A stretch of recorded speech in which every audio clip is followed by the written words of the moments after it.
Hi there, what's up, and welcome to my channel. In today's video, we are going to learn about some physical property and chemical property of alkali metal, that is group 1 element. So let's get started. So group 1 के जो element होते हैं, मतलब alkali metal होते हैं, वो एक regular trend show करते हैं अपने फिजिकल एंड केमिकल प्रॉपर्टीज़ में विथ इंक्रीजिंग अटोमिक नंबर. जैसे जैसे उनका अटोमिक नंबर इंक्रीज करता है वैसे वैसे वो अपने फिजिकल और केमिकल प्रॉपर्टीज़ में एक रेगुलर ट्रेंड शो करते हैं. और मैंने ये बताया नहीं था पिछले वीडियो में, जो एस ब्लॉक के एलिमेंट होते हैं उनका जनरल इलेक्ट्रॉनिक कॉन्फ़िगरेशन होता है NS122. NS122 का मतलब ये होता है कि एस, जैसे कि हमें पता है कि एस ऑर्बिटल में सिर्फ 2 ही इलेक्ट्रॉन वो रख सकता है, तो ये इसमें 1 to 2 ही होगा, इसके आगे ये एक्सीड नहीं करेगा. इसका ये जनरल इलेक्ट्रॉनिक कॉन्फ़िगरेशन होता है. और अल्कली मेटल का जो जनरल इलेक्ट्रॉनिक कॉन्फ़िगरेशन होता है NS1. N की वैल्यू 2 to 7 होती है और ये NS1 होती है. अल्कली अर्थ मेटल में यहाँ पे 2 हो जाता है, NS2 हो जाता है, बट अल्कली मेटल में NS1 रहता है. Since the outermost electron is loosely held in alkali metal, तो अल्कली मेटल में जो आउटरमोस्ट इलेक्ट्रॉन होते हैं वो बहुत ही लूजली हेल्ड होते हैं. So alkali metal readily lose electron to give monovalent ions, मतलब कि वो अपने इलेक्ट्रॉन बहुत ही ईजिली लूज कर देते हैं मोनोवेलेंट कैटायन बनाने में. That is why they are most electropositive metal, मतलब कि वो बहुत ज़्यादा इलेक्ट्रोपॉजिटिव होते हैं and are never found in free state in nature, और वो फ्री स्टेट में भी नहीं पाए जाते हैं हमारे नेचर पे. So let's talk about the electronic configuration. Let's see the some electronic configuration of the elements. जैसे कि यहाँ पे elements हैं lithium, sodium, potassium, rubidium, caesium and francium. Atomic number 3, 11, 19, 37, 55, 87. अब इलेक्ट्रॉनिक कॉन्फ़िगरेशन ना बहुत लंबा हो जाता है. अगर आप ऑफ बाउ रूल से अगर लिखने चलते हो तो बहुत लंबा हो जाता है, तो मतलब उतना लंबा याद करने की ज़रूरत नहीं है.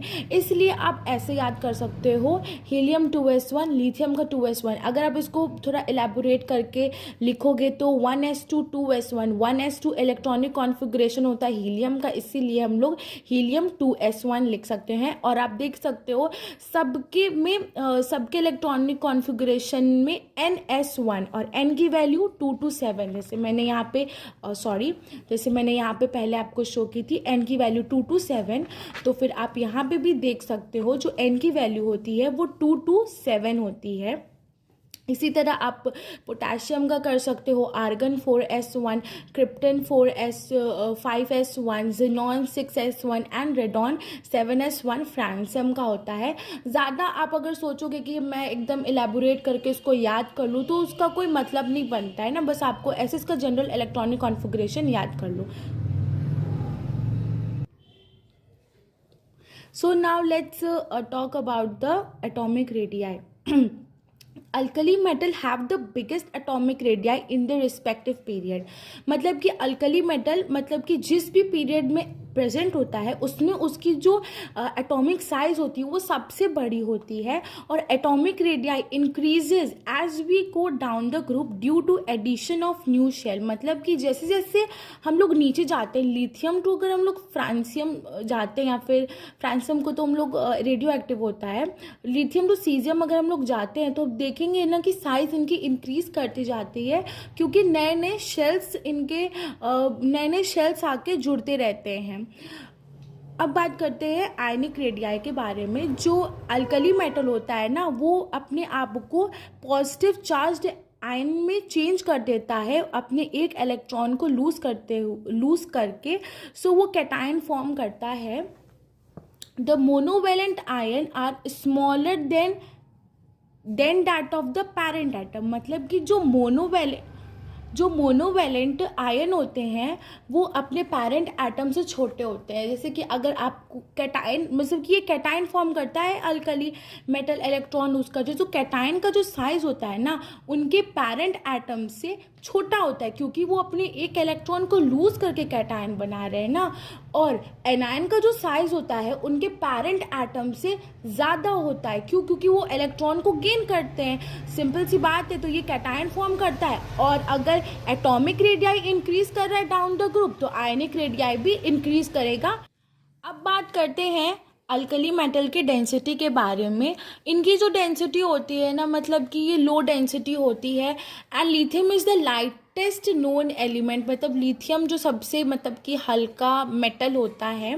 And on moving down the group density increases from lithium to caesium. जैसे जैसे हम लोग ग्रुप में नीचे जाते हैं, डेंसिटी जो होती है वो लिथियम टू सीजियम इंक्रीज करती है, because down the group both atomic size and atomic mass increases. मतलब कि जैसे जैसे हम लोग नीचे जाते हैं, एटॉमिक साइज भी इंक्रीज करता है और एटॉमिक मास भी इंक्रीज करता है।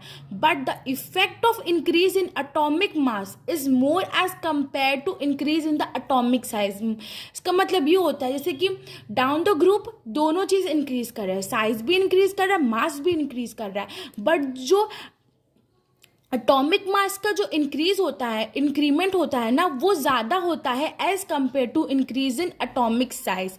बट एक छोटा सा एक अलग मतलब कि पोटेशियम एक अलग बिहेवियर शो करता है। The density of potassium is lesser than sodium.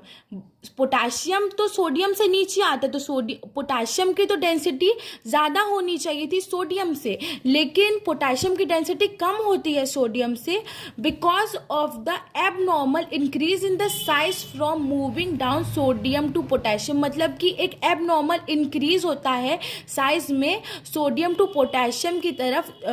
Sodium to potassium, जैसे कि हम लोग सोडियम टू पोटेशियम जा रहे हैं, तो एक एबनॉर्मल इंक्रीज इन साइज होता है। बस इसी की वजह से जो पोटेशियम की डेंसिटी होती है वो सोडियम से कम होती है। एंड बाकी एलिमेंट्स के लिए वो नॉर्मल ट्रेंड शो करता है, जैसे कि हमने ऊपर पढ़ा है। So that's all for this video. Next video में हम और भी फिजिकल प्रॉपर्टीज़ के बारे में बात करेंगे। So in next video we are going to learn about some more physical properties. So if you like my video, give me a thumbs up or subscribe to my channel. So yeah, this is Srishti signing off. Bye everyone.